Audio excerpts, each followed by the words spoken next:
House Speaker Nancy Pelosi confirms Democrats will move forward with impeachment proceedings against President Trump.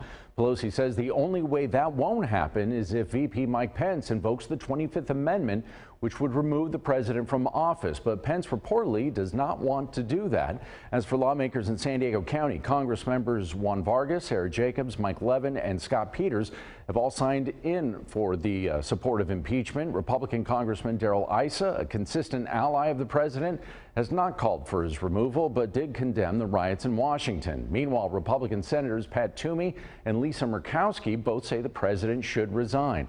A vote on impeachment could happen as early as Tuesday. David Spun has the latest. House Speaker Nancy Pelosi is laying out a few conditions.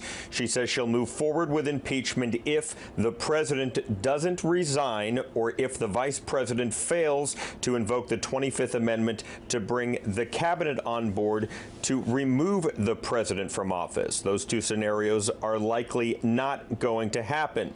Former acting White House Chief of Staff Mick Mulvaney on Fox News Sunday says something is different about his former boss, the President of the United States, and when asked how he'd vote on impeachment if he were still a congressman, he said he'd certainly consider it.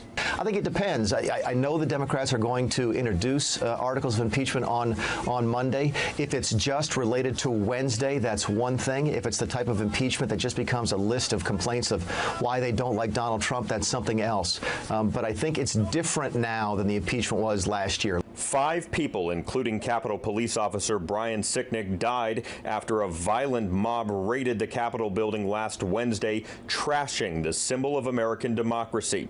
Vice President Mike Pence in the Senate chamber at the time to certify the election for President-elect Joe Biden was rushed to a safety bunker in the Capitol. A source close to the vice president tells Fox News President Trump never called to check on the vice president during the chaos. The president has yet to directly condemn multiple death threats against the life of Vice President Mike Pence. At the White House, David Spunt, Fox News.